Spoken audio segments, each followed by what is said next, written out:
¿Qué es lo que más desea?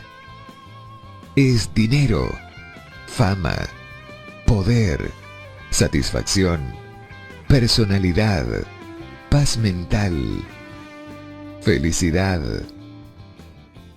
Los 13 pasos para lograr hacerse rico, descritos en este libro, ofrecen la más concisa y confiable filosofía para alcanzar el logro personal nunca antes presentada, para beneficio del hombre o mujer que está buscando un objetivo final en su vida.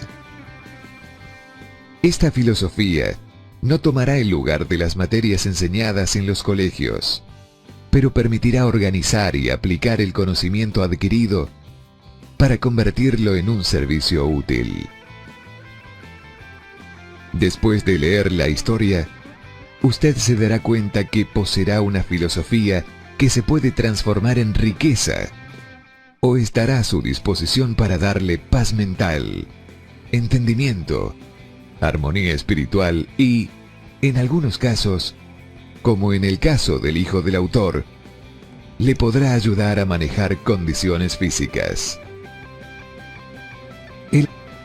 Al seguir este plan, cada lector obtendrá de sus páginas no solamente la suma total del mejor conocimiento organizado de las experiencias de miles de hombres exitosos, sino que, todavía más importante, lo conectará a nuevas fuentes de conocimiento en su propia mente, y también adquirirá conocimiento de un valor incalculable de cada otra persona que está presente en la reunión.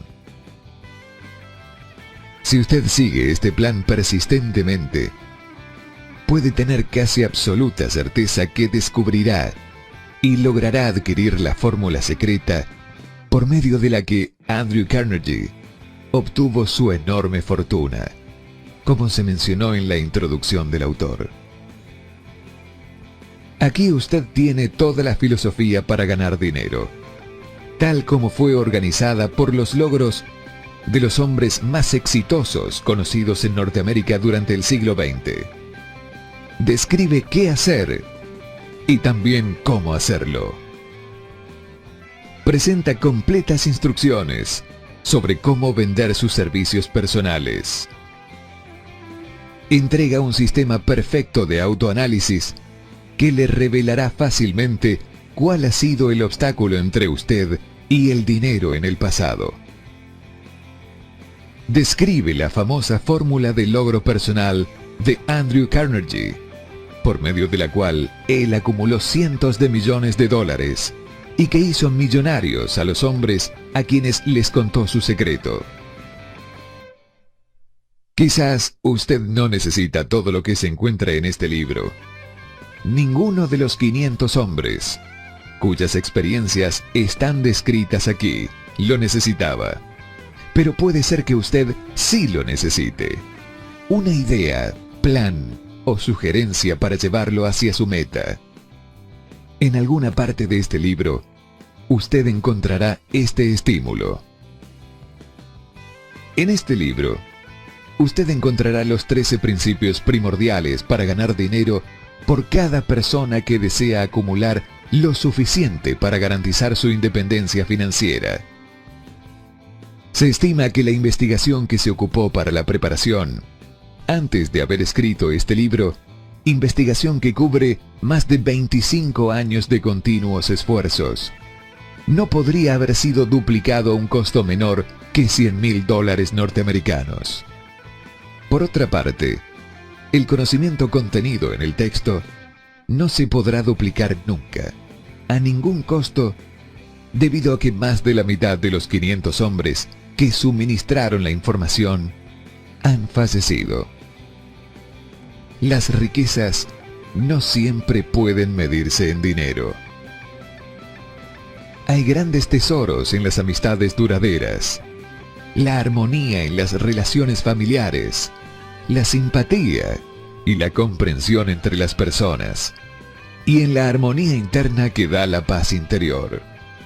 Todos ellos valores mensurables en un plano más bien espiritual. Los conceptos básicos de piense y hágase rico lo prepararán para atraer y disfrutar de estos estados superiores que siempre han sido y serán inaccesibles a todo el que no esté preparado para ellos.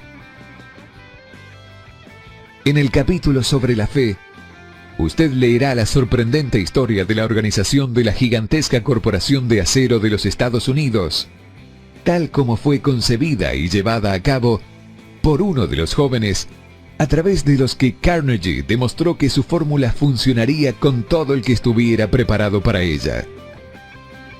Esta sola aplicación del secreto, ejecutada por Charles M. Schwab, le dio una fortuna enorme, tanto en dinero como en oportunidades.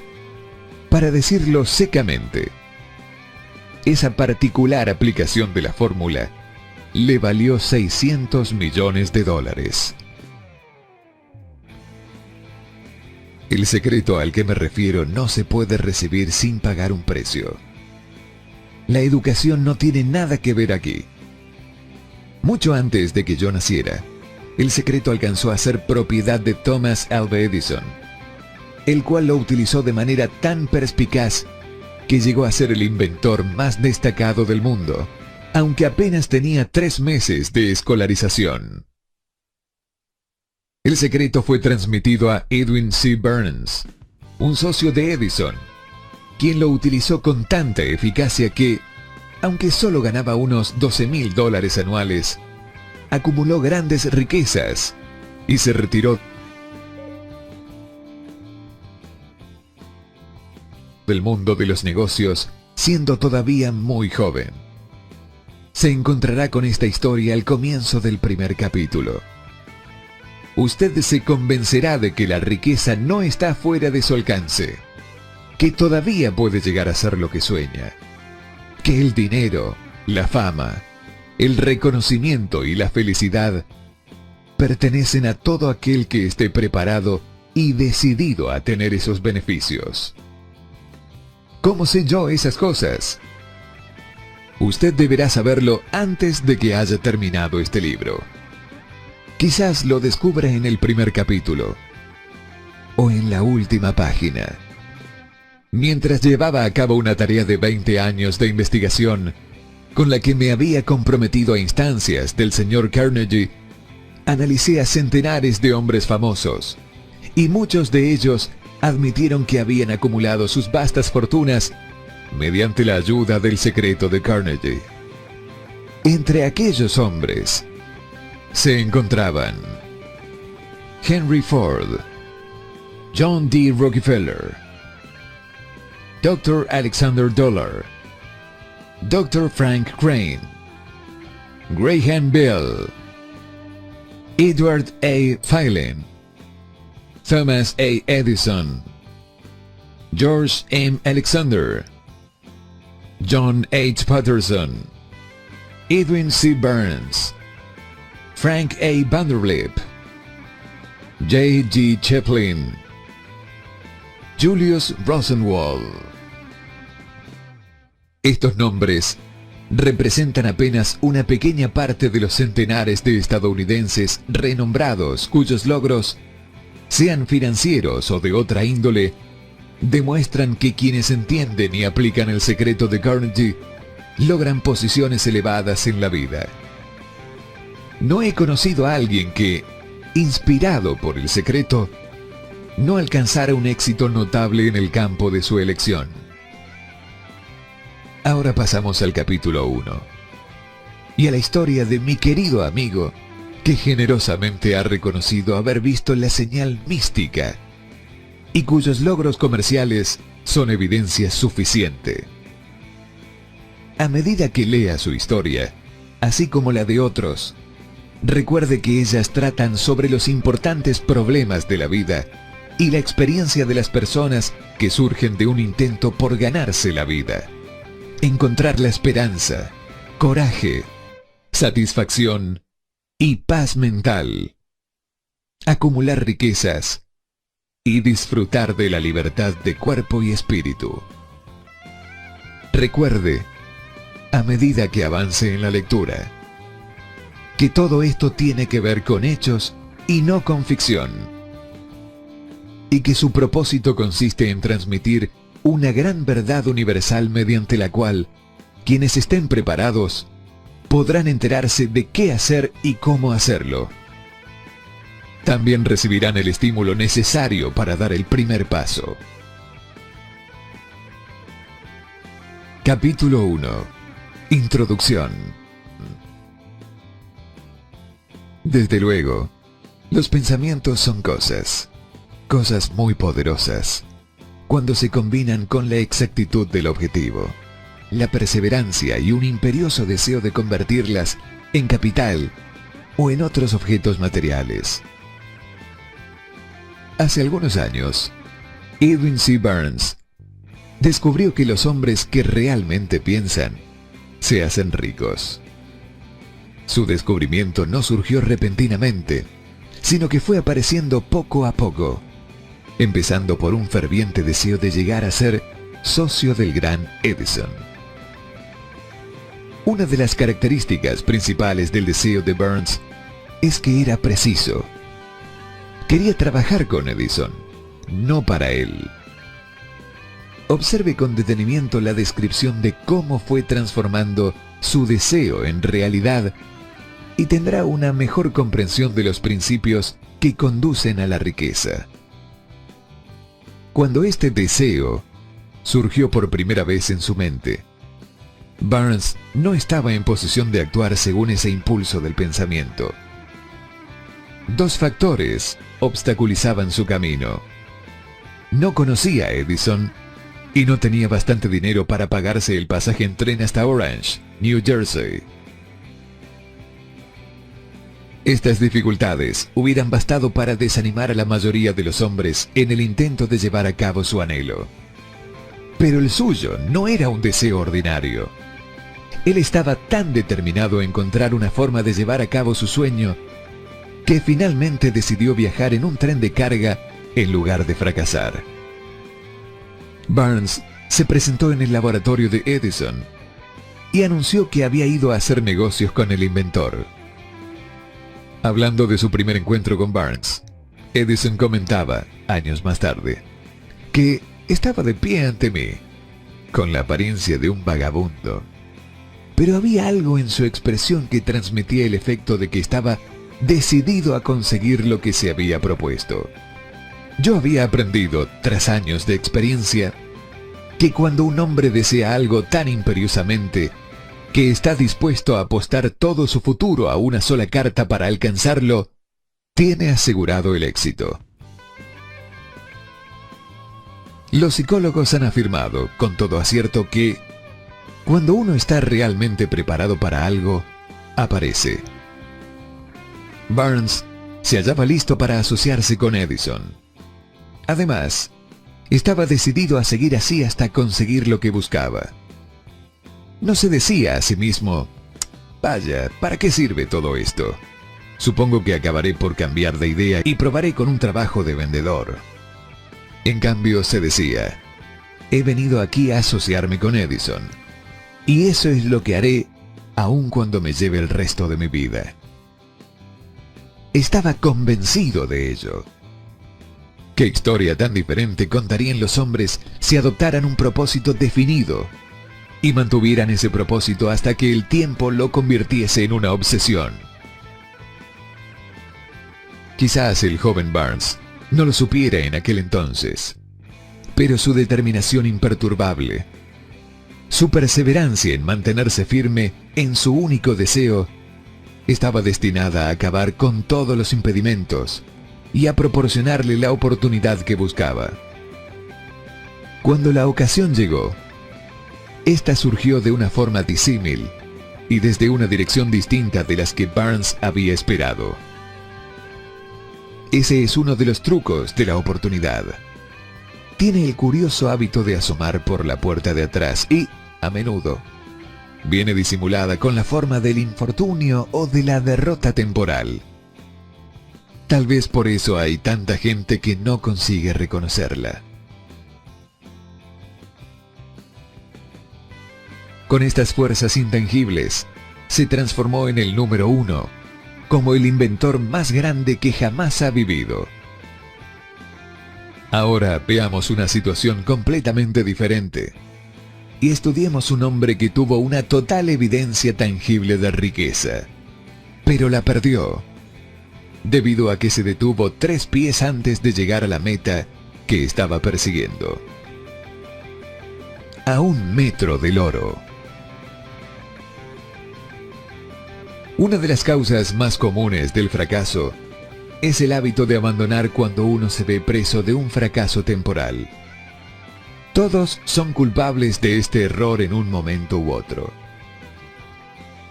Un tío de R.B. Derby se vio ilusionado con la fiebre del oro, en los días en que era una condición endémica.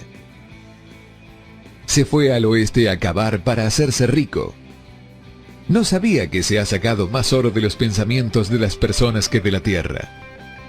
Obtuvo una licencia y se fue a trabajar con el pico y la pala. El camino era dificultoso, pero su deseo de oro era categórico.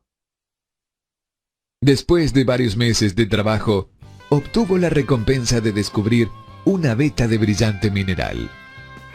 Necesitaba maquinaria para extraer el elemento.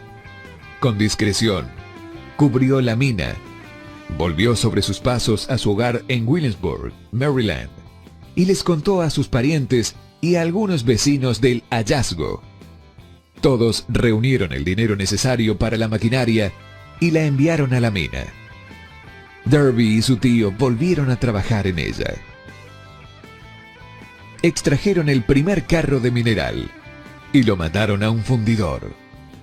Las utilidades demostraron que poseían una de las minas más ricas de Colorado. Con unos pocos carros más de mineral, saldarían todas las deudas. Entonces empezarían a ganar dinero en grande. Hacia abajo fueron los taladros. Muy altos llegaron las esperanzas de Derby y de su tío. Entonces ocurrió algo. La veta de oro desapareció. Habían llegado al final del arco iris y la olla de oro no estaba allí. Perforaron en un desesperado intento por encontrar la veta nuevamente, pero fue en vano. Finalmente, acordaron abandonar. Vendieron la maquinaria a un chatarrero por unos pocos cientos de dólares y tomaron el tren de vuelta a casa. El chatarrero llamó a un ingeniero en minas para que observara la mina e hiciera una inspección. El ingeniero informó que el proyecto había fracasado porque los dueños no estaban familiarizados con las vetas falsas. Sus cálculos indicaban que la veta reaparecería a 1 metro de donde los Derby habían dejado de perforar. Allí fue exactamente donde fue hallada. El chatarrero extrajo millones de dólares en oro de aquella mina porque supo buscar el asesoramiento de un experto antes de renunciar. Antes de que el éxito aparezca en la vida de cualquier persona, es seguro que éste se encontrará con muchas frustraciones temporales y tal vez con algún fracaso. Cuando la frustración se adueña del hombre, lo más fácil y lógico que puede hacerse es retirarse. Es lo que la mayoría hace. Más de 500 de los hombres más prósperos que han conocido los Estados Unidos le dijeron al autor que sus mayores éxitos surgieron un paso más allá del punto en que la frustración se había apoderado de ellos. El fracaso es un patrañero con un mordaz sentido de la ironía y la malicia. Goza haciéndonos tropezar cuando el éxito está casi a nuestro alcance. Una lección de persistencia de 50 centavos. Poco después de que Derby se doctorase en la Universidad de los Tropiezos y decidiera aprovechar su experiencia en el asunto de la mina de oro, tuvo la buena suerte de estar presente en una ocasión que le demostró que la palabra no significa necesariamente no. Una tarde, asistía a su tío a moler trigo en un viejo molino. Este dirigía una gran granja, donde vivían algunos granjeros arrendatarios de color. La puerta se abrió silenciosamente, y una niña de color, hija de uno de los arrendatarios, entró y se paró junto a la puerta. El tío levantó la vista, miró a la niña y gritó con rudeza: ¿Qué quieres? Mi mamá dice que le mande 50 centavos, respondió humilde la niña. Ni hablar, replicó el tío. Y ahora vete a tu casa. Sí, señor, dijo la niña, pero no se movió. El tío siguió con su trabajo, tan ocupado que no prestó atención a la niña y no se dio cuenta de que seguía ahí. Cuando volvió a levantar la vista y la vio allí parada, gritó: «He dicho que te marches a tu casa. Ahora vete o te daré una paliza». «Sí, señor», dijo la niña, pero siguió inmóvil. El tío dejó un saco de grano que estaba por echar en la tolva del molino. Cogió una tablilla de barril y empezó a acercarse a la niña con una expresión poco tranquilizadora. Darby contuvo el aliento. Estaba seguro de encontrarse a punto de presenciar un asesinato. Sabía que su tío tenía un carácter tremendo. Cuando su tío llegó donde estaba la niña, ella dio un rápido paso al frente. Le miró a los ojos y gritó con todas sus fuerzas: «Mi mamá necesita esos 50 centavos». El tío se detuvo, la miró unos instantes y luego dejó lentamente la tablilla de barril a un lado. Se metió la mano en el bolsillo, sacó $0.50 y se lo ofreció a la niña. Ella tomó el dinero y se encaminó despacio hacia la puerta, sin quitar los ojos del hombre al que acababa de derrotar.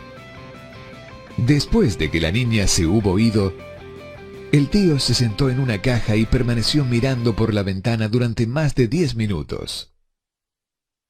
Estaba cavilando, sorprendido, sobre la derrota que acababa de sufrir. Darby también se hallaba reflexivo. Esa era la primera vez en su vida que había visto a un niño de color dominar a un blanco adulto. ¿Cómo lo había hecho? ¿Qué le había ocurrido a su tío para que perdiera su ferocidad y se volviera dócil como un cordero? ¿Qué extraño poder había empleado esa niña para hacerse dueña del momento? Estas y otras preguntas similares llenaban la mente de Darby, pero no halló las respuestas hasta muchos años después, cuando me relató la historia. Curiosamente, el relato de esa extraña experiencia la escuché en el viejo molino, el mismo sitio donde su tío recibió la lección. Extraordinariamente también, dediqué casi un cuarto de siglo al estudio del poder que le permitía a una analfabeta niña de color conquistar a un adulto inteligente. En aquel polvoriento y viejo molino, el señor Darby me relató la historia del extraño triunfo y terminó preguntándome: ¿cómo entiende esto? ¿Qué oculto poder guardaba esa niña para dominar por completo a mi tío? La respuesta a esa interrogante la encontrará en los principios que se describen en este libro. La respuesta es categórica y completa. Contiene detalles e instrucciones suficientes para que cualquiera entienda y aplique la misma fuerza con la que la niña se encontró de forma accidental. Manténgase alerta y observará el extraño poder que acudió en ayuda de la niña. Tendrá un vistazo de ese potencial en el próximo capítulo. Esta historia del señor Darby, de su tío, de la niña y de la mina de oro, Probablemente la leerán centenares de hombres que se ganan la vida como vendedores de seguros de vida. Y el autor desea ofrecer a ellos la sugerencia de que Darby le debe a esas dos experiencias su capacidad para vender más de $1 millón anuales en seguros de vida. La vida es extraña y a menudo inestimable. Ambos, los éxitos y fracasos, tienen su origen en experiencias. Las del señor Darby fueron bastante comunes y triviales y, no obstante, contienen la clave de su destino en la vida. Por eso fueron tan importantes para él como su propia vida. Sacó partido de ellas porque las analizó y supo encontrarles la enseñanza. Pero, ¿qué pasa con el hombre que no cuenta con el tiempo ni la inclinación para estudiar el fracaso en busca del conocimiento que pueda conducirlo al éxito? ¿Dónde y cómo va a aprender el arte de convertir los errores en escalones hacia la oportunidad? Para responder a esas interrogantes, se ha escrito este libro. La respuesta se expone en una descripción de 13 principios. Mas recuerde, a medida que vaya leyendo, que la respuesta que quizás está usted buscando a las preguntas que le han hecho reflexionar sobre los misterios de la vida, puede encontrarla en usted mismo, a través de alguna idea, plan o propósito que tal vez surja en su cerebro durante la lectura. Todo lo que se necesita para alcanzar el éxito es una buena idea. Los principios descritos en este texto contienen medios y formas de crear ideas útiles. Antes de seguir adelante con nuestro enfoque para detallar estos principios, creemos que vale la pena recibir esta importante sugerencia. Cuando las riquezas empiezan a aparecer, lo hacen con tanta rapidez y en tal abundancia, que uno se pregunta dónde habían estado ocultas durante todos esos años de penurias. Esta es una afirmación asombrosa, y tanto más si tenemos en cuenta la creencia popular de que la fortuna premia solo a quienes trabajan mucho durante demasiado tiempo. Cuando usted comience a pensar y a hacerse rico, observará que la riqueza surge de un estado mental, con un propósito determinado, con poco trabajo duro o sin trabajo duro alguno. Usted o cualquier otra persona puede estar interesado en saber cómo adquirir ese estado mental que atraerá la riqueza. Una de las mayores debilidades de la especie humana es la típica familiaridad del hombre con la palabra imposible. Él conoce todas las reglas que no darán resultado. Sabe todas las cosas que no pueden hacerse. Este libro se escribió para quienes buscan las reglas que han hecho de otras personas de provecho y están dispuestos a jugárselo todo con esas reglas. Hace muchos años, compré un fino diccionario. Lo primero que hice fue buscar la palabra imposible y cuidadosamente removerla del libro. Eso sería algo bastante inteligente que usted podría hacer. El éxito le llega a las personas que se vuelven conscientes de él. El fracaso le llega a las personas que se permiten volverse conscientes del fracaso. Nos negamos a creer lo que no entendemos. Pensamos neciamente que nuestras propias limitaciones son el patrón adecuado de las limitaciones. Por supuesto, los ojos de los demás son rarísimos, porque no son como los nuestros. Millones de personas ven los logros de Henry Ford después que él llegó y lo envidian, debido a su buena fortuna, suerte o genio, o lo que sea a lo que se debe la fortuna de Ford. Quizás una persona de cada cientos de miles saben el secreto del éxito de Ford, y aquellos que lo conocen son muy modestos o muy reticentes a hablar sobre ello, debido a su simplicidad. Una sola transacción ilustraría el secreto perfectamente. Usted es el maestro de su destino, el capitán de su alma, porque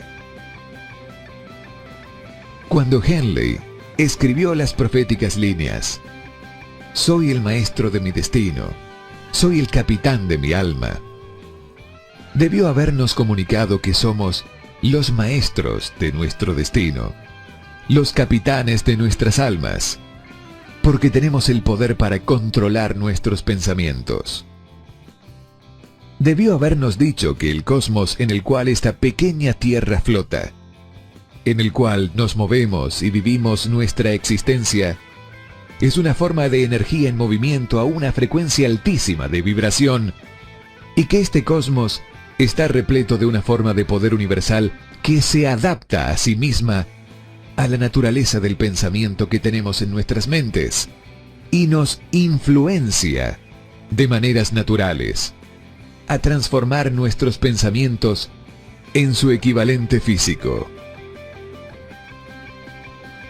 Si el poeta nos hubiese enseñado esta gran verdad, hubiésemos sabido por qué somos los maestros de nuestro destino, los capitanes de nuestras almas.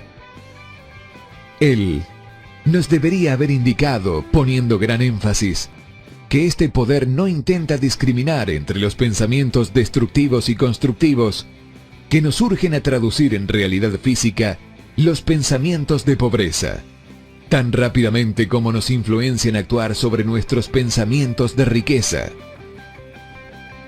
Debería habernos enseñado también que nuestros cerebros se vuelven magnetizados con los pensamientos que dominan nuestras mentes por mecanismos que no conoce el ser humano.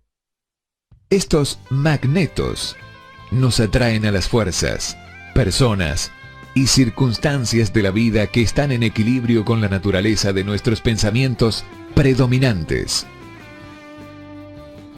Él debió decirnos que antes que podamos acumular fortunas en gran abundancia, debemos magnetizar nuestras mentes con un intenso deseo por riquezas, que debemos volvernos conscientes de la riqueza, hasta que el deseo por ella nos impulse a crear estrategias definitivas para tenerla. Pero al ser un poeta y no un filósofo, Henley se conformó señalando una gran verdad en forma poética, dejando que sus seguidores interpreten el contenido filosófico de estas líneas. Poco a poco, la verdad ha ido desvelándose, hasta que ahora parece cierto que los principios descritos en este libro contienen el secreto del dominio sobre nuestro destino económico. Ahora estamos listos para examinar el primero de estos principios: el deseo, punto inicial de todo logro.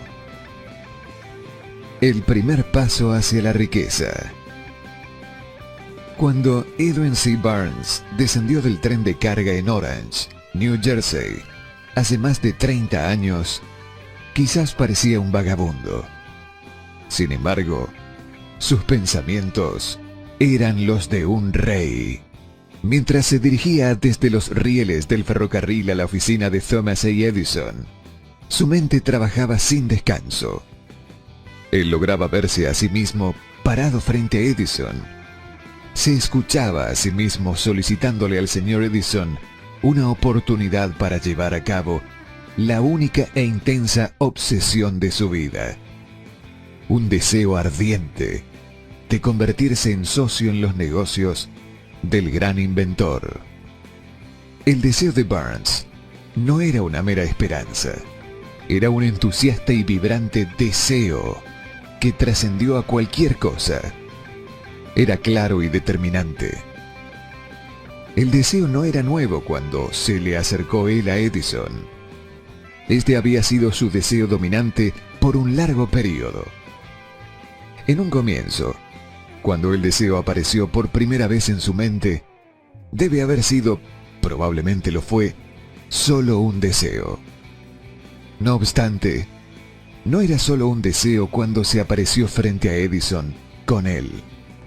Algunos años después, Edwin C. Burns estuvo parado nuevamente frente a Edison, en la misma oficina donde por primera vez conoció al inventor. Esta vez su deseo se había convertido en realidad. Ya era socio de Edison.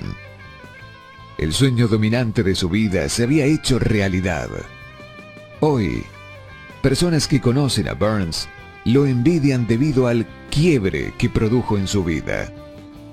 Ellos lo ven en sus días de gloria, sin tomarse la molestia de investigar las causas de su éxito. Burns tuvo éxito porque eligió un objetivo claro.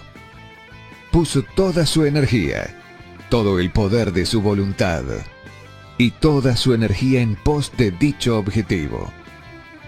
No se convirtió en socio de Edison el día en que llegó.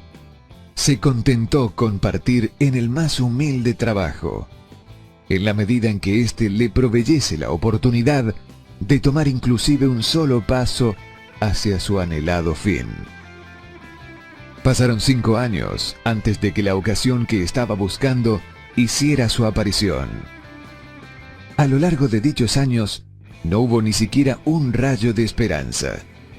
Ni una sola promesa de lograr su deseo se le había presentado.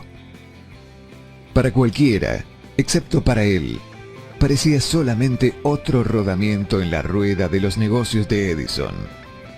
Pero, en su propia mente, él era el socio de Edison en todo momento. Desde el primer día en que fue a trabajar ahí, por primera vez. Es una ejemplificación notable del poder de un deseo claro. Burns logró su meta porque anhelaba ser socio del señor Edison más que cualquier otra cosa. Creó un plan con el cual lograr dicho propósito. Y muy importante, quemó todos los puentes tras él. Mantuvo su deseo hasta que se convirtió en la obsesión dominante en su vida y posteriormente un hecho. Cuando fue a Orange, no se dijo a sí mismo: voy a tratar de convencer a Edison para que me dé algún tipo de trabajo, el que sea. Él dijo: veré a Edison y le avisaré que he venido a ser su socio. Él no dijo: voy a trabajar ahí por unos pocos meses y si es que no tengo estímulos, renunciaré y buscaré un empleo en otro lado. Él dijo: partiré donde sea. Haré lo que Edison me diga y antes de que me dé cuenta, me convertiré en su socio. Él no dijo: voy a mantener mis ojos abiertos a otra oportunidad, en caso de que falle en obtener lo que quiero en la empresa de Edison. Él dijo: hay tan solo una cosa en este mundo que estoy determinado a obtener, y es una asociación con Thomas A. Edison. Voy a quemar todos los puentes tras de mí y arriesgar todo mi futuro en mi capacidad para alcanzar lo que busco. Él no dejó posibilidad alguna para retroceder. Tenía 2 posibilidades: vencer o perecer. Esa es toda la historia del éxito de Burns. Cada persona que gana en cualquier emprendimiento debe estar dispuesta a quemar sus botes y eliminar todas las posibilidades de dar pie atrás. Solo así puede tener la convicción de mantener ese estado mental conocido como deseo ardiente de vencer, fundamental para lograr el triunfo. La mañana siguiente, después del gran incendio en Chicago, un grupo de comerciantes se paró en la State Street, observando los restos humeantes de lo que habían sido sus negocios. Se reunieron para decidir si tratarían de reconstruir o abandonarían Chicago para comenzar de cero en alguna locación más prometedora del país. Tomaron la decisión, todos, excepto uno. abandonar Chicago. El comerciante que decidió quedarse y reconstruir apuntó con un dedo a los restos de su tienda y le dijo a los demás: caballeros, en ese exacto lugar construiré la tienda más grande del mundo. No importa las veces que pueda quemarse. Eso fue hace casi un siglo. La tienda fue construida. Todavía sigue en pie. Una torre. Un monumento al poder de ese estado mental conocido como deseo ardiente. Lo más sencillo que Marshall Field podría haber hecho era imitar a sus colegas. Cuando las perspectivas aparecían como difíciles y el futuro se veía adverso, se retiraron a donde las cosas lucieran más fáciles.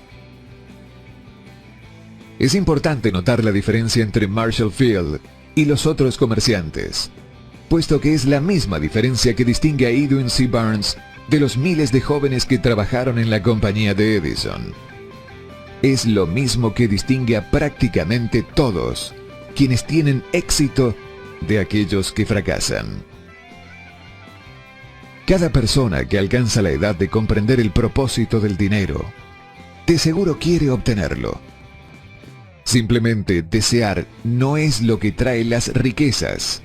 Sin embargo, desear con un estado mental en el cual el deseo se convierte en una obsesión, el planificar maneras concretas para adquirirlas y ejecutar dichos planes con una persistencia tal que no acepta fracasos, de seguro traerá fortunas.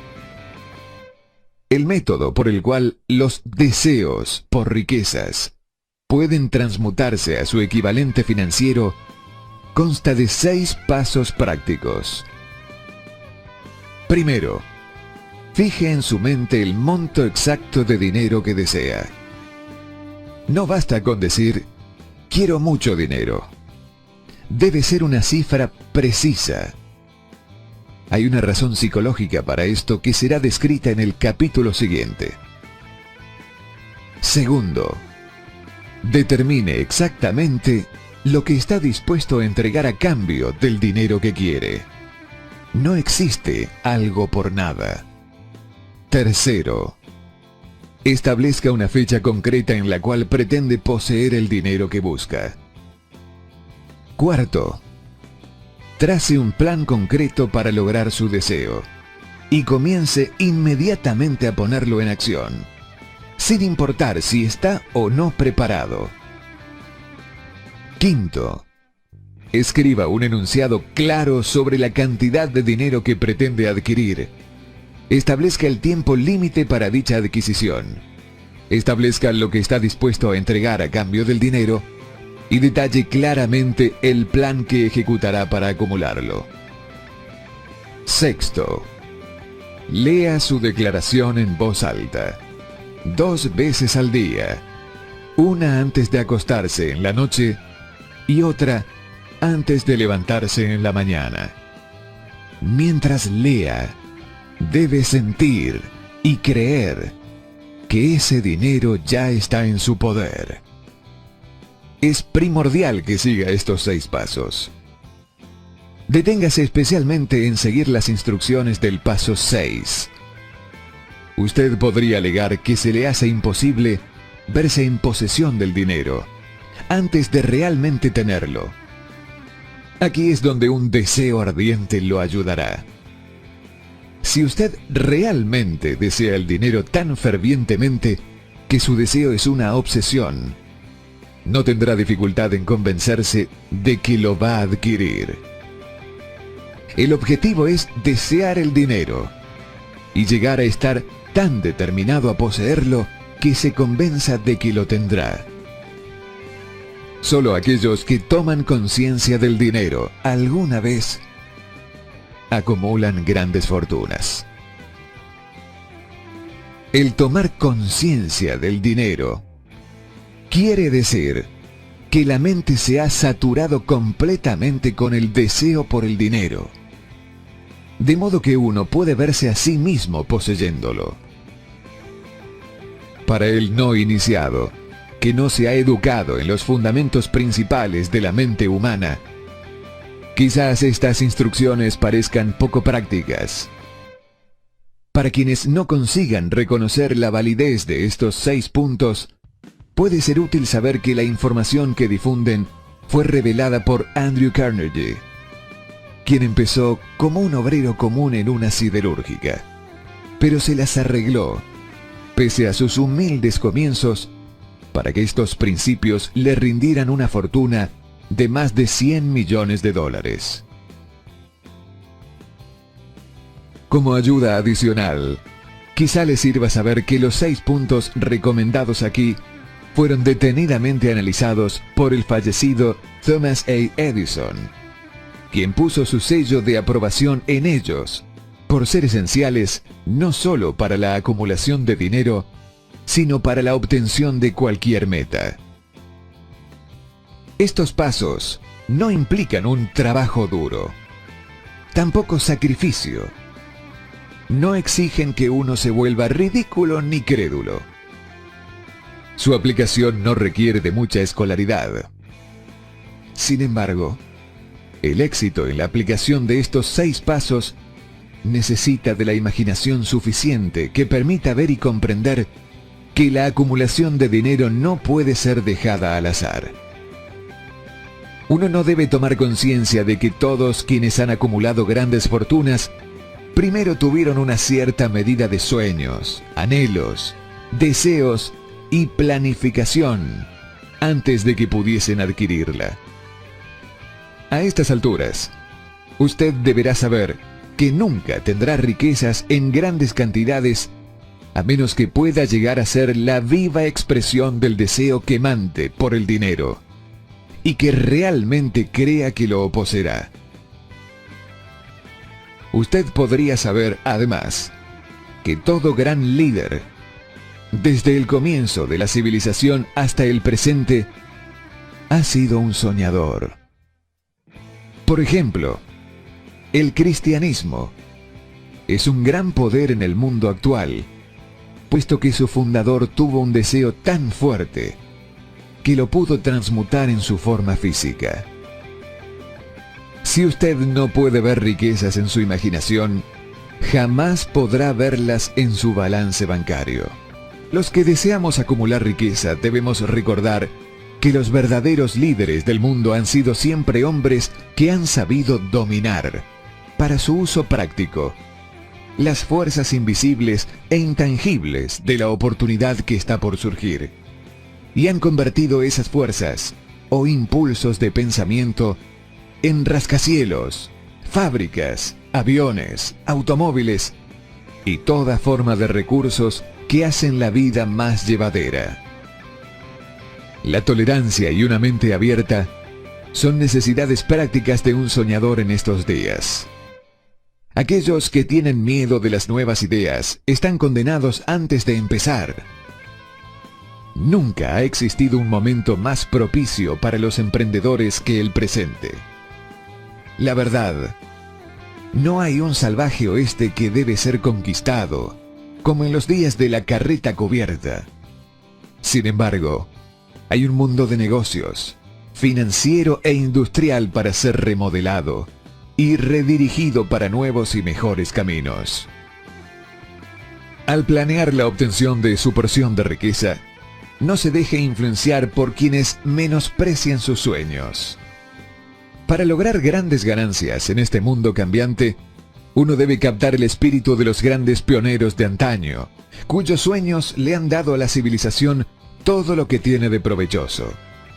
El espíritu que infunde energía en nuestro propio país, en las oportunidades de usted y en las mías, para alimentar y vender nuestro talento. No olvidemos que Colón soñó con un mundo desconocido, apostó su vida en la existencia de ese mundo y lo descubrió. Tenga coraje, ya que estas experiencias han dispuesto el metal espiritual del cual usted está hecho. Estos son recursos invaluables. Recuerde, además, que todos quienes consiguieron el éxito en la vida tuvieron un mal comienzo y pasaron muchas dificultades antes de que pudiesen llegar. El cambio en la vida de la gente exitosa suele surgir en el momento de alguna crisis, a través de la cual les es develado su otro yo. Los caminos de vida son extraños y variados, y extrañas también son las formas de infinita inteligencia, a través de las cuales los hombres son algunas veces forzados a pasar por todo tipo de puniciones, antes de descubrir sus propios cerebros y su propia capacidad para crear ideas útiles a través de la imaginación. Edison, el mayor inventor y científico del mundo, fue un operador de telégrafo vago. Él falló innumerables veces antes que fue impulsado, posteriormente, hacia el descubrimiento del genio que dormía dentro de su cerebro. Encienda nuevamente en su mente el fuego de la esperanza, fe, coraje y tolerancia. Si tiene estos estados de mente y un conocimiento de trabajo de los principios explicados, todo lo otro que usted necesita vendrá a usted, cuando usted esté listo para ello. Deje a Emerson afirmar el pensamiento en estas palabras. Cada proverbio, cada libro, refrán que te pertenece para la ayuda y confort, seguramente vendrá a casa a través de pasajes abiertos. Cada amigo que no tiene un deseo fantástico, sino que una gran y tierna alma en su súplica, se deberá encerrar en su aceptación. Existe una diferencia entre desear algo y estar listo para recibirlo. Nadie está listo para algo hasta que cree fehacientemente que lo puede conquistar. El estado mental debe ser de creencia absoluta, no simplemente esperanza o anhelo. Tener apertura de mente es esencial para tener creencia total. Las mentes cerradas no inspiran fe, ni coraje, ni creencia absoluta. Recuerde, no se requiere más esfuerzo para apuntar alto en la vida, para reclamar abundancia y prosperidad, del que hace falta para aceptar la miseria y la escasez. Consideremos el poder de la fe, tal como nos la mostró un hombre bien conocido por toda la humanidad, el Mahatma Gandhi, de la India. En este hombre, el mundo tuvo uno de los ejemplos más sorprendentes de las posibilidades de la fe que conozca la humanidad. Gandhi ostentó más poder potencial que ningún otro de sus contemporáneos. Y ello a pesar del hecho de que no contó con ninguna de las herramientas ortodoxas del poder, tales como dinero, barcos de guerra, soldados o material bélico. Gandhi no tenía dinero, ni casa, ni siquiera ropas, pero tenía poder. ¿Cómo lo obtuvo? Lo creó a partir de su comprensión del principio de la fe y mediante su capacidad para trasplantar esa fe al espíritu de 200 millones de personas. Gandhi consiguió la increíble proeza de influir en 200 millones de mentes para formar un conglomerado humano que se moviese al unísono, como un solo ser. ¿Qué otra fuerza de este mundo, aparte de la fe, puede lograr tanto? Llegará el día cuando los empleados, así como los empleadores, descubrirán las posibilidades de la fe. Ese día es el comienzo. Todo el mundo ha tenido una amplia oportunidad durante la reciente depresión económica de ser testigo qué es lo que la falta de fe hará a los negocios. Seguramente, la civilización ha producido un número suficiente de personas inteligentes para que usen esta gran lección que la depresión le enseñó al mundo. Durante esta depresión, El mundo tuvo evidencia de sobra que el miedo dispersado paralizará las ruedas de la industria y los negocios. De esta experiencia, se originarán líderes en los negocios y la industria que se beneficiarán por el ejemplo que Gandhi ha establecido para el mundo, y aplicarán a los negocios las mismas tácticas que él ha usado para construir el mayor seguimiento conocido en la historia de la humanidad. Estos líderes provendrán del rango y grupo de hombres desconocidos que ahora trabajan en las plantas de acero, las minas de carbón, las fábricas de automóviles y en los pequeños pueblos y ciudades de América. El negocio es suficiente para una reforma. No cometa errores con esto. Los métodos del pasado basados en las combinaciones económicas de fuerza y miedo serán reemplazados por los mejores principios de fe y cooperación.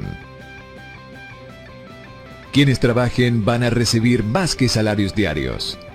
Ellos recibirán dividendos en los negocios, lo mismo que aquellos que suministren el capital para los negocios.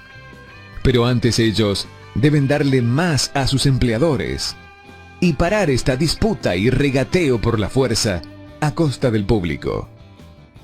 Ellos deben ganarse el derecho a los dividendos. Por otra parte, y esto es lo más importante de todo, ellos serán llevados por líderes que entenderán y aplicarán los principios empleados por Mahatma Gandhi. Solamente así, los líderes podrán obtener de sus seguidores el espíritu de completa cooperación que constituye el poder en su forma más alta y perenne. Esta fabulosa era en la que nosotros vivimos, y de la cual estamos solo surgiendo, ha tomado el alma de los hombres. Sus líderes han conducido las personas como si fueran piezas de una maquinaria fría. Ellos fueron forzados a hacer esto por sus empleados que han regateado, a costa de todos los involucrados, a obtener y no dar. El lema del futuro será felicidad y satisfacción humana. Y cuando se haya alcanzado este estado mental, la producción se hará cargo de sí misma, en forma más productiva que cualquier cosa que alguna vez se haya cumplido, donde los hombres no pueden y no podrían mezclar la fe y el interés individual con su trabajo. Cómo una idea construyó una fortuna. Debido a la necesidad de la fe y de la cooperación en el funcionamiento de los negocios y de la industria, será tan interesante como provechoso estudiar un hecho que nos proporciona un excelente ejemplo para la comprensión del método por el cual los individualistas y los hombres de negocios acumulan grandes riquezas al dar antes de intentar obtener. El suceso elegido para este ejemplo data de comienzos de siglo, cuando se estaba formando la United States Steel Corporation, Corporación del Acero de Estados Unidos.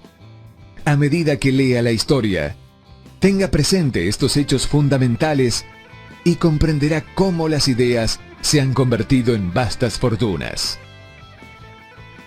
Primero, la enorme corporación de acero de Estados Unidos nació en la mente de Charles M. Schwab, en la forma de una idea que él creó a través de su imaginación. Segundo, mezcló fe con su idea. Tercero, formuló un plan para transformar su idea en una realidad física y financiera.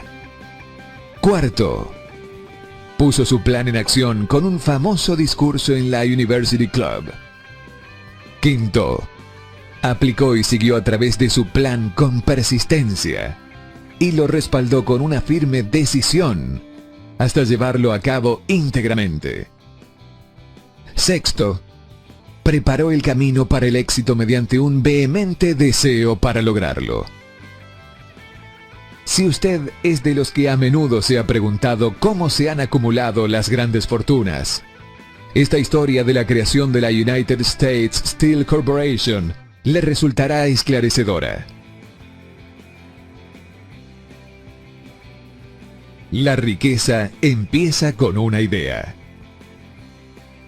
La impresionante historia del gran negocio que usted acaba de leer es un ejemplo perfecto del método por el cual el deseo puede transformarse en su equivalente físico. Me imagino que algunos lectores cuestionarán la afirmación de que un mero e intangible deseo puede convertirse en su equivalente físico. En forma dudosa, algunos dirán: usted no puede transformar nada en algo. La respuesta está en la historia del acero de Estados Unidos. Esa gigantesca organización se creó en la imaginación de una persona. El plan por el que se le proporcionaban a la organización hornos de acero que aportaban su estabilidad financiera se creó en la mente del hombre. Su fe, deseo, imaginación y perseverancia fueron los verdaderos ingredientes esenciales que conformaron la United States Steel Corporation.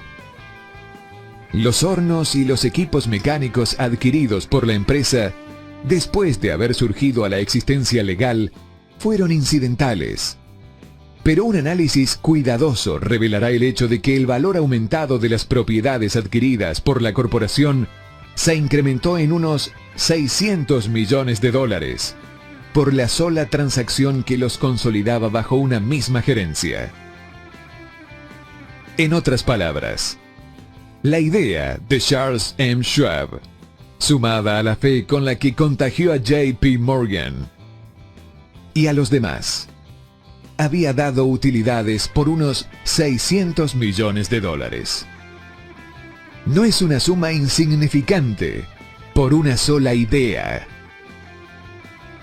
Lo que le pasó a algunos de los hombres que tomaron su parte de los millones de dólares de ganancias producto de esta transacción es un tema en el que no estamos interesados ahora. La característica destacable de este sorprendente logro es que sirve como evidencia no cuestionable de la solidez de la filosofía descrita en este libro, debido a que esta filosofía era la cubierta y la trama de toda la transacción. Por otra parte, la viabilidad de la filosofía ha sido establecida por el hecho de que la United States Steel Corporation prosperó hasta convertirse en una de las empresas más ricas y poderosas de Estados Unidos, dando empleo a miles de personas, desarrollando nuevas aplicaciones para el acero y abriendo nuevos mercados, demostrando así que los $600 millones de beneficio que la idea de Schwab produjo estaban bien merecidos. La riqueza empieza a partir de una idea. La cantidad está dada solo por la persona en cuya mente esa idea se pone en movimiento. La fe elimina las limitaciones. Cuando esté preparado para negociarle a la vida lo que usted desee, recuerde, usted es el que pone el precio por obtener lo que quiere. Recuerde también que el hombre que creó la Corporación de Acero de los Estados Unidos era prácticamente desconocido en ese momento. Era simplemente la mano derecha de Andrew Carnegie, hasta que creó su famosa idea. Después de esto, rápidamente pasó a tener una posición de poder, fama y riqueza. No hay limitaciones para la mente excepto las que nosotros reconocemos. Tanto la pobreza como la riqueza son resultado del pensamiento. Capítulo 4. La autosugestión. El vehículo para influir en el subconsciente. El tercer paso hacia la riqueza. Autosugestión es un término que se aplica a todas las sugestiones y a todos los estímulos autoadministrados que alcanzan la propia mente a través de los 5 sentidos. Vale decir, La autosugestión es la sugestión de uno mismo. Es el agente de comunicación entre esa parte de la mente donde la parte consciente tiene lugar y aquella otra que sirve de asiento de la acción para el subconsciente. A través de los pensamientos dominantes que uno permite que se mantengan en la mente consciente, que estos pensamientos, sean positivos o negativos, no altera el mecanismo. El principio de la autosugestión alcanza voluntariamente el subconsciente e interviene en esos pensamientos. Ningún pensamiento, ya sea que sea negativo o positivo, puede entrar a la mente subconsciente sin la ayuda del principio de autosugestión, salvo los pensamientos recogidos del éter. Dicho de otra manera, todas las impresiones de sentido que son percibidas a través de los 5 sentidos son detenidas por la mente pensante consciente y podrían ser pasadas a la mente subconsciente o rechazadas a voluntad. Por consiguiente, la facultad consciente sirve como una barrera externa al enfoque del subconsciente. La naturaleza ha creado al hombre de tal manera que tenga control total sobre el material que llega a su subconsciente, a través de sus 5 sentidos. Aunque esto no quiere decir que deba interpretarse como una afirmación de que el hombre siempre ejercite ese control. En casi todos los casos, no lo ejercita, y ello explica por qué tanta gente vive en la pobreza. Recuerde lo que se ha dicho sobre la semejanza del subconsciente con un jardín fértil, en donde las hierbas crecen en abundancia si no se siembran semillas de plantas más deseables. La autosugestión es el agente de control por medio del cual un individuo puede alimentar voluntariamente su subconsciente con pensamientos de naturaleza constructiva o, por negligencia, permitir que los pensamientos de naturaleza corrosiva se infiltren en ese rico jardín de la mente. Vea y sienta el dinero en sus manos. En los últimos 6 pasos descritos en el capítulo sobre el deseo, usted ha recibido instrucciones para que lea en voz alta 2 veces por día el enunciado escrito de su deseo de dinero y para que se vea y se sienta ya en posesión del mismo. Al seguir esas instrucciones, usted comunica el objeto de su deseo directamente a su subconsciente en un estado de fe absoluta. Mediante la repetición de este proceso, usted crea con su voluntad hábitos de pensamiento que son favorables a sus esfuerzos para mutar el deseo en su equivalente monetario. Retroceda a esos 6 pasos que se describen en el capítulo 2, para volver a leerlos con mucha atención antes de seguir adelante. Luego, cuando llegue a esa parte, lea detenidamente las 4 instrucciones para la organización de su equipo de trabajo, que se describen en el capítulo sobre la planificación organizada. Al comparar esos 2 conjuntos de instrucciones, usted se dará cuenta de que ambos se basan en el principio de la autosugestión. Recuerde, por lo tanto, cuando lea en voz alta el enunciado de su deseo, mediante el cual usted se empeña en desarrollar una conciencia del dinero, que la mera lectura de estas palabras no tendrá consecuencias, a menos que las funda con la emoción, con el sentido de sus palabras. Su subconsciente reconoce y actúa solo en los pensamientos que usted ha combinado con la emoción, con el sentimiento. Este es un hecho tan importante como para garantizar la repetición prácticamente en cada capítulo, porque la falta de comprensión de esto es la razón principal de que la mayoría de la gente que trata de aplicar el principio de la autosugestión no logre los resultados esperados. Las palabras indiferentes, recitadas sin emoción, no influyen en el subconsciente. Usted no obtendrá resultados visibles a menos que aprenda a llegar a su subconsciente con pensamientos o palabras habladas que hayan sido cargadas con la emoción de la convicción. No se desanime si no puede controlar y dirigir sus emociones la primera vez que trate de hacerlo. Recuerde que no existe la posibilidad de obtener algo por nada. Por más que quiera, no podrá engañarse. El precio de la capacidad para llegar a su subconsciente es la perseverancia incansable en la aplicación de los principios que se describen aquí. Usted no podrá formarse esa capacidad deseada por un precio menor. Usted, y solo usted, debe decidir si la recompensa por la que se está esforzando, la conciencia del dinero, vale el precio que debe pagar por ella con su esfuerzo. La sabiduría y la destreza por sí solas no atraerán ni retendrán dinero, salvo en pocos casos muy excepcionales, cuando la ley de promedios favorezca la atracción del dinero a través de estas fuentes.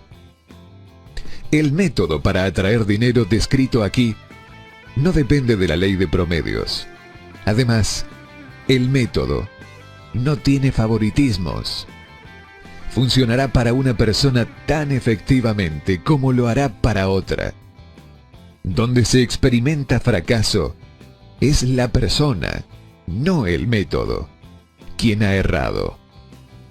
Si usted lo intenta y falla, haga otro esfuerzo, e incluso otro más, hasta que tenga éxito. Su habilidad para ocupar el principio de la autosugestión dependerá en gran parte de su capacidad para concentrarse en un deseo dado, hasta que ese deseo se vuelva una ardiente obsesión. ¿Cómo reforzar sus poderes de concentración? Cuando empiece a seguir las instrucciones de los 6 pasos enunciados en el segundo capítulo, será necesario que haga uso del principio de la concentración. Así pues, le ofreceremos sugerencias para el uso de la concentración eficaz. Cuando comience a realizar el primero de los 6 pasos, cuyas instrucciones son: determine la cantidad exacta de dinero que desea. Mantenga el pensamiento concentrado en esa cantidad de dinero, o fijada la atención en él, con los ojos cerrados hasta que, en realidad, pueda ver el aspecto físico del dinero. Haga eso por lo menos una vez al día. A medida que progrese en estos ejercicios, siga las instrucciones dadas en el capítulo de la fe y véase a sí mismo en posesión del dinero. Aquí hay un punto muy importante. El subconsciente asume cualquier orden que se le dé en un estado mental de fe absoluta y actúa siguiendo esas órdenes, aunque deban presentársele a menudo una y otra vez, mediante la repetición, antes de que el subconsciente las interprete. Teniendo en cuenta la afirmación anterior, considere la posibilidad de jugarle un truco perfectamente legítimo a su subconsciente y hágale creer, porque usted cree en ello, que usted debe obtener esa cantidad de dinero que está visualizando, que esa cantidad de dinero espera que usted sea su dueño, y que el subconsciente debe proporcionarle estrategias prácticas para conseguir una suma que ya es suya. Endósele la idea sugerida en el párrafo anterior a su imaginación y vea cómo su inventiva puede o podrá crear planes prácticos para la acumulación de dinero mediante la transformación de su deseo. No espere un plan definido, mediante el cual se propondrá intercambiar servicios o mercaderías a cambio del dinero que usted visualiza. En cambio, empiece a verse en posesión del dinero, esperando y exigiendo, mientras tanto, que su subconsciente le proporcione los planes que necesite. Esté alerta en espera de esos planes y póngalos en acción tan pronto surjan. Cuando los planes aparezcan, destellarán en su mente a través del sexto sentido, con la forma de una inspiración. Trátelos con respeto y actúe según ellos inmediatamente cuando los reciba. En el cuarto de los 6 pasos se indica que cree un plan preciso para llevar a cabo su deseo y empiece de inmediato a poner ese plan en práctica. Debe seguir esta instrucción de la manera descrita en el párrafo anterior. No confíe en la razón a la hora de crear su plan para acumular dinero a través de la transmutación del deseo. Su facultad de razonamiento puede ser perezosa, y si depende por completo de sus servicios, quizá resulte defraudado. Al visualizar el dinero que se propone acumular, con los ojos cerrados, véase a sí mismo prestando el servicio o proporcionando la mercancía que se propone dar a cambio de su dinero. Esto es importante. Texto original. Resumen de las instrucciones. El hecho de que usted esté leyendo este libro es una señal que usted seriamente busca el conocimiento. También indica que usted es un estudiante de este tema. Si usted es solo un estudiante, hay una posibilidad que usted pueda aprender mucho de lo que no sabe. Pero aprenderá solamente si asume una actitud humilde. Si escoge seguir algunas de las instrucciones, pero niega o rechaza seguir las otras, usted fallará. Para obtener resultados satisfactorios, se deben seguir todas las instrucciones en un espíritu de fe. Resumiremos ahora todas las instrucciones dadas en relación con los 6 pasos del segundo capítulo y las combinaremos con los principios presentados en este. Primero, elija un sitio tranquilo, preferiblemente en la cama por la noche, donde no vayan a distraerlo ni a interrumpirlo. Cierre los ojos y repita en voz alta, de manera que usted pueda oír sus propias palabras, el enunciado escrito de la cantidad de dinero que se propone acumular, el plazo para esta acumulación y una descripción de los servicios o de las mercancías que pretende dar a cambio del dinero. Al realizar estas instrucciones, véase a sí mismo ya en posesión del dinero. Por ejemplo, suponga que se propone acumular $50,000 para el 1 de enero de dentro de 5 años, que se propone prestar servicios personales a cambio del dinero, en carácter de vendedor. El enunciado escrito de su propósito deberá ser más o menos como el siguiente. El 1 día de enero de 1900, seré poseedor de $50,000, que llegarán a mí en diversas sumas de tiempo en tiempo durante ese lapso de 5 años. A cambio de ese dinero, brindaré los servicios más eficientes de que soy capaz, girando la mayor cantidad posible y proporcionando la mejor calidad de servicios como vendedor de... Describa el servicio o la mercadería que se propone vender. Confío en que tendré la posesión de ese dinero. Mi fe es tan fuerte que puedo verlo ahora ante mis ojos. Puedo tocarlo con las manos. Ahora está esperando ser de mi propiedad, en el momento y en la proporción en que yo proporcione el servicio que estoy dispuesto a entregar a cambio de él. Espero un plan con el que acumular esa suma, y lo ejecutaré tan pronto como aparezca. Segundo, repita este programa de noche y de mañana hasta que pueda ver, en su imaginación, el dinero que ha decidido acumular. Tercero, ponga una copia de su enunciado escrito en donde pueda verla por la noche y por la mañana, y léala justo antes de dormirse y antes de levantarse hasta que la sepa de memoria.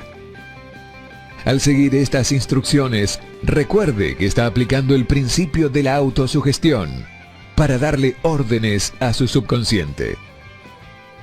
Recuerde, además, que su subconsciente acatará solo instrucciones que estén cargadas emocionalmente, dirigidas hacia él con sentimiento. La fe es la más fuerte y productiva de las emociones. Siga las instrucciones del capítulo dedicado a ella. Al principio, estas instrucciones pueden parecer abstractas. No se inquiete por eso. Siga las instrucciones, sin prestar atención a lo abstractas o lo poco prácticas que puedan parecerle. Pronto llegará el momento en que, si ha hecho lo que se le ha indicado, tanto en espíritu como en actos, todo un nuevo universo de poder se desplegará ante usted. El secreto del poder de la mente. El escepticismo, en relación con las nuevas ideas, es una característica de todos los seres humanos. Pero si sigue las instrucciones indicadas, su escepticismo pronto se convertirá en convicción, que a su vez se materializará en fe absoluta. Luego, llegará al punto donde usted realmente dirá: yo soy el maestro de mi destino, yo soy el capitán de mi alma. Las instrucciones contenidas en este capítulo deben ser entendidas y aplicadas con persistencia. Si usted tiene éxito en convertir el deseo en dinero. Llevar a cabo la transmutación del deseo en dinero implica el empleo de la autosugestión como agente mediante el cual se puede alcanzar el inconsciente e influir en él. Los otros principios son simples herramientas con las que aplicar la autosugestión. Atesore esta idea y siempre tendrá conciencia de la importancia del principio de la autosugestión en sus esfuerzos para acumular dinero mediante los métodos que se describen acá. Siga estas instrucciones como si usted fuera un niño pequeño. Inyecte en sus esfuerzos un poco de fe de un niño.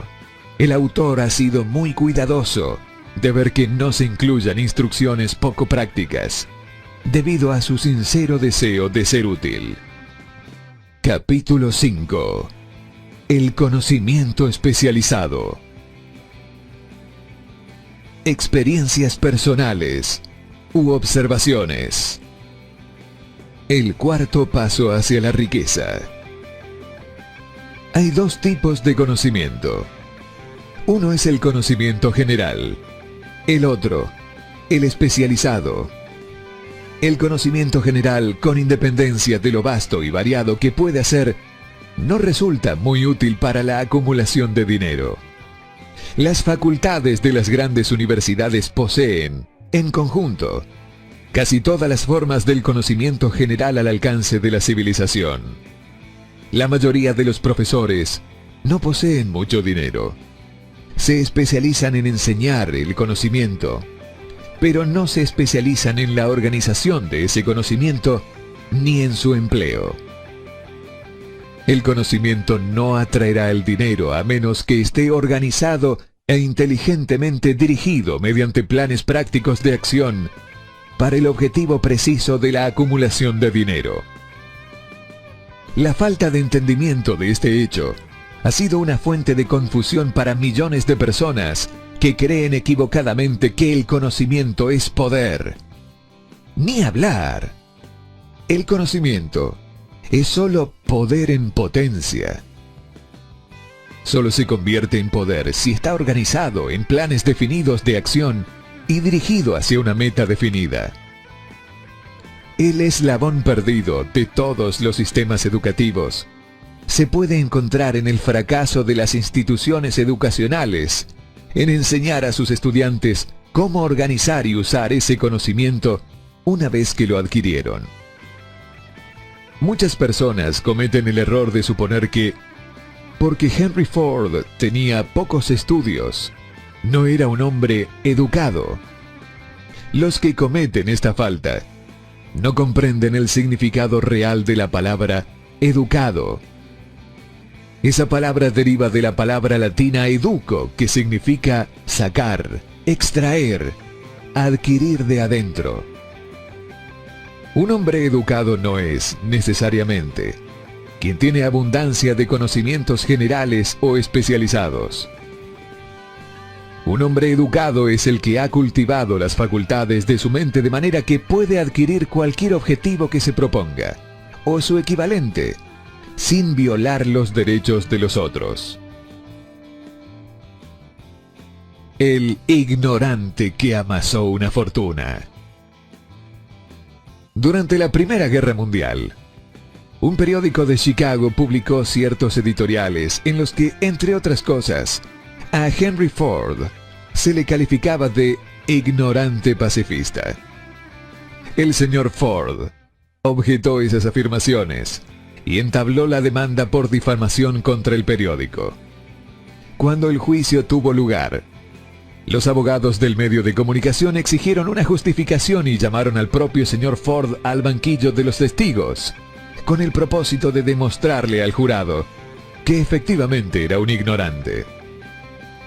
Los abogados le hicieron a Ford una gran variedad de preguntas, todas dirigidas a demostrar sin lugar a dudas que si bien quizá poseyese una cantidad considerable de conocimientos especializados en lo que se refería a una manufactura de automóviles, básicamente era un iletrado.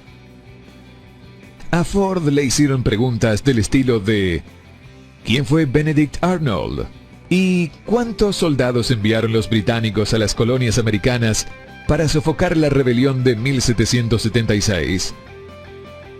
En respuesta a esta última pregunta, el señor Ford contestó: ignoro la cantidad exacta de soldados que los británicos enviaron, pero he oído decir que fue una cifra considerablemente mayor que la de los que regresaron. Al final, el señor Ford acabó por cansarse de este tipo de preguntas y, para contestar una particularmente ofensiva, se inclinó hacia adelante. Señaló con el dedo el abogado que había hecho la pregunta y dijo: si de veras quisiera responder la pregunta boba que acaba de hacerme, o cualquiera de las otras que me ha hecho, permítame recordarle que en mi escritorio tengo una hilera de botones, y que apretando el adecuado, puedo llamar en mi auxilio a hombres capaces de responder cualquier pregunta que quiera hacerles en lo que concierne al negocio al que he dedicado casi todos mis esfuerzos.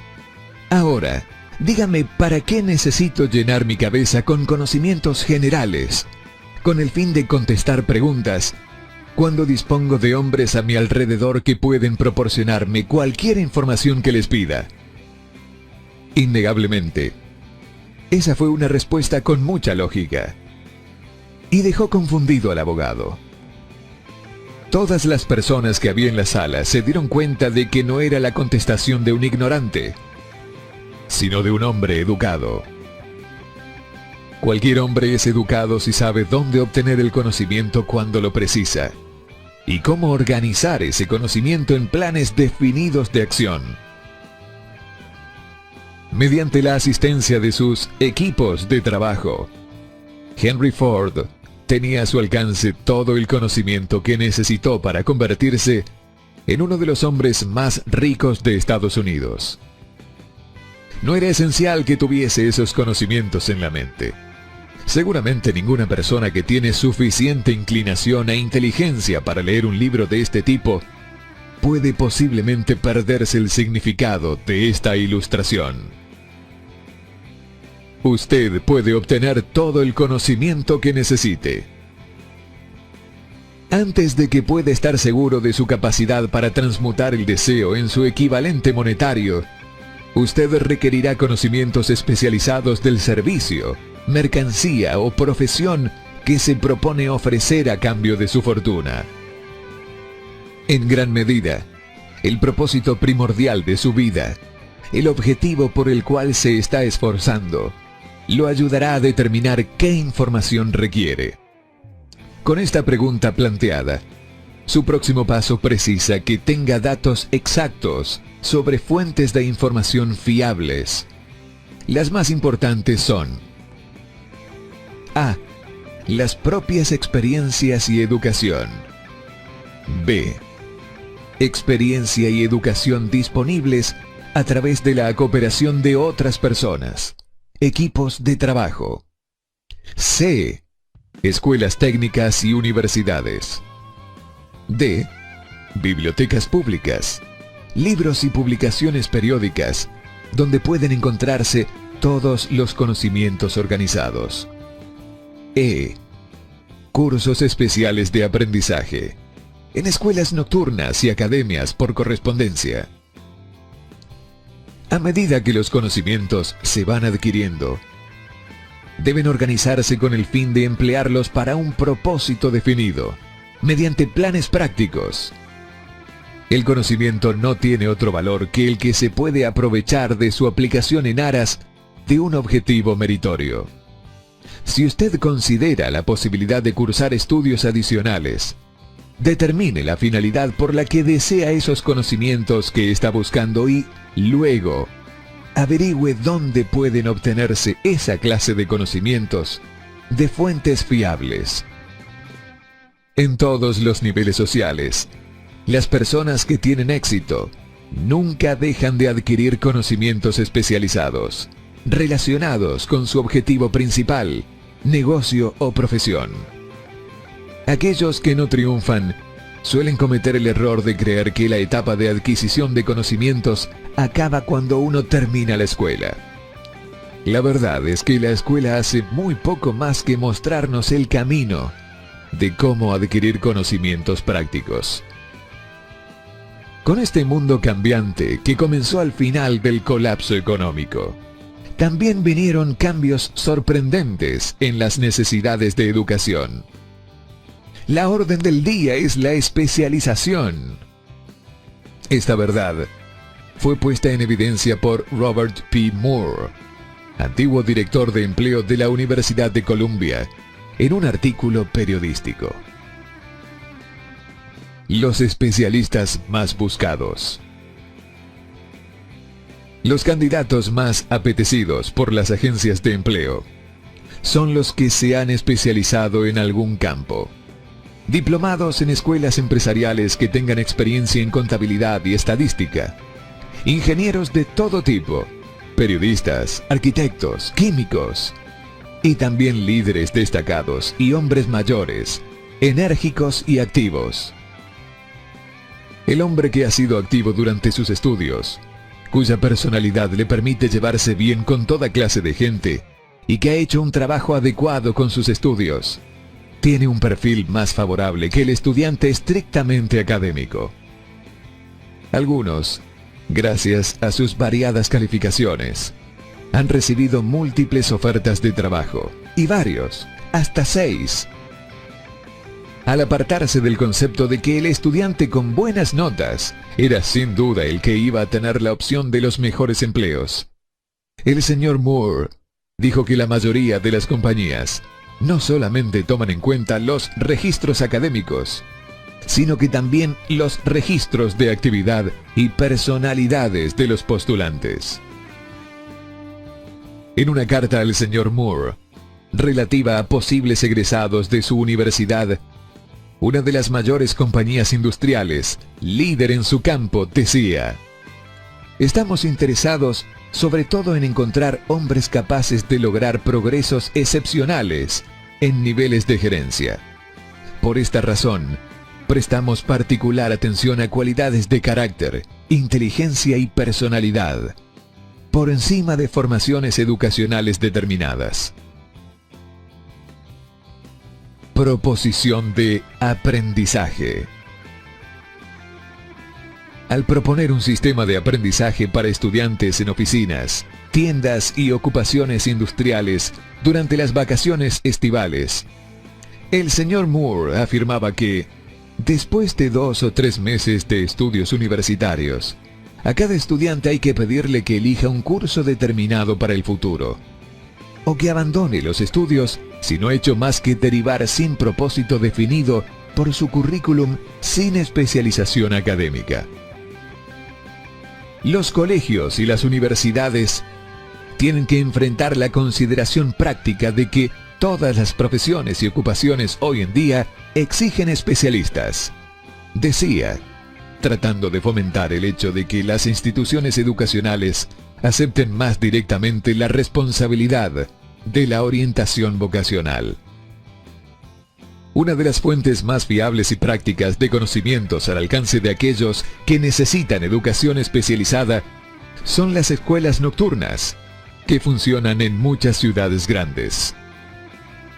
La enseñanza por correspondencia proporciona conocimientos especializados en cualquier sitio a donde llegue el correo, y sobre todo los temas que se pueden tratar por el método de enseñanza a distancia.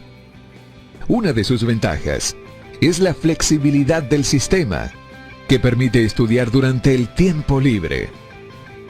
Otra ventaja de trabajar en casa, si ha elegido una academia adecuada, es el hecho de que la mayoría de los cursos que las academias de enseñanza por correo ofrecen incluyen generosos privilegios de consulta que pueden ser invaluables para quien necesita conocimientos especializados.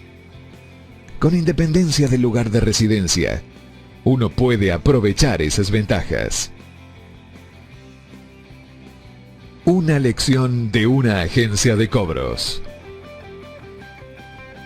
Por lo general, se aprecia lo que se adquiere sin esfuerzo ni costo alguno. Y muchas veces se lo desacredita. Tal vez esta sea una de las razones por las que aprovechamos tan poco de nuestra increíble oportunidad en las escuelas públicas. La autodisciplina que uno recibe de un programa de estudios especializados compensa hasta cierto punto la oportunidad desperdiciada cuando el conocimiento estaba a nuestra disposición gratuitamente. Las escuelas por correspondencia son instituciones comerciales muy organizadas. Sus tarifas de matrícula y de enseñanza suelen ser tan bajas que se ven forzadas a insistir en la puntualidad y obligatoriedad de los pagos. El verse obligado a pagar, al margen de que se obtengan buenas notas o no, tiene sobre el estudiante el efecto de seguir adelante con el curso, incluso cuando desearía dejarlo. Las escuelas por correspondencia no han resaltado lo suficiente este punto, pero lo cierto es que sus departamentos de cobro constituyen la clase más exquisita de entrenamiento en aspectos tales como decisión, prontitud y el hábito de terminar lo que se empieza. Aprendí esto por experiencia propia hace ya más de 45 años. Me matriculé en un curso por correspondencia sobre publicidad. Después de haber terminado 8 o 10 lecciones, dejé de estudiar, pese a lo cual la escuela no dejó de enviarme las facturas. Aún más, insistió en que yo efectuara mis pagos al margen de si continuaba estudiando o no.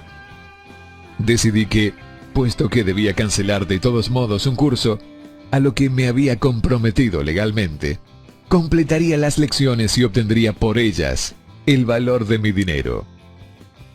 En aquellos momentos, tuve la sensación de que el sistema de cobro de la escuela estaba demasiado bien organizado. Pero más tarde aprendí en la vida que eso formó una parte valiosa de mi entrenamiento, para la cual no había tenido que pagar. Al verme obligado a pagar, seguí adelante y terminé el curso en cuestión. Más tarde descubrí que el eficiente sistema de pago de aquella escuela también fue provechoso para mí, puesto que acabé por recuperar con creces el dinero pagado, ganándolo gracias al curso de publicidad que había terminado con tan poca voluntad. El camino hacia el conocimiento especializado. El método de estudiar en casa para obtener conocimientos resulta particularmente apropiado para las necesidades de las personas asalariadas que, tras haber abandonado la escuela, sienten la necesidad de adquirir conocimientos especializados, pero que no disponen de tiempo libre para volver a la escuela. La cambiante situación económica que prevalece desde la depresión han hecho necesario para miles de personas encontrar nuevas o adicionales fuentes de ingresos. Para la mayoría de estos, la solución a su problema podría ser encontrada solo al obtener un conocimiento específico. Se forzará a muchas personas a cambiar completamente su ocupación. Cuando un comerciante encuentra que cierta línea de mercadería no se está vendiendo, usualmente la reemplazará por otra que sí esté en demanda. La persona que tenga un negocio relacionado con la venta de servicios personales también debe ser un comerciante eficiente. Si sus servicios no traen retornos suficientes en una ocupación, deberá cambiar a otra donde tenga mayores oportunidades. Stuart Austin Beer se preparó como ingeniero de la construcción y siguió esta línea de trabajo hasta que la depresión limitó su mercado al punto que ya no podía ganar lo mínimo necesario. Entonces, hizo un inventario de sí mismo y decidió cambiar de profesión y pasarse al derecho. Volvió a la escuela y siguió cursos especiales con los que se preparó como abogado mercantil. Completó su preparación y pasó los exámenes finales para obtener el título. A partir de ahí, no tardó en labrarse una carrera muy lucrativa con la práctica de la abogacía. Solo para dejar las cosas bien claras y para anticiparme a las justificaciones de quienes dirían: yo no podría ir a la escuela porque tengo que mantener a una familia. O bien, soy demasiado viejo para esas cosas.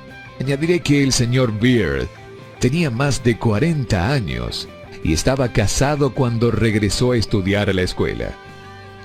Al seleccionar cursos altamente especializados en las universidades que estaban mejor preparadas para enseñar los temas elegidos, el señor Beard completó en 2 años el trabajo para el que la mayoría de los estudiantes de leyes necesitan emplear 4.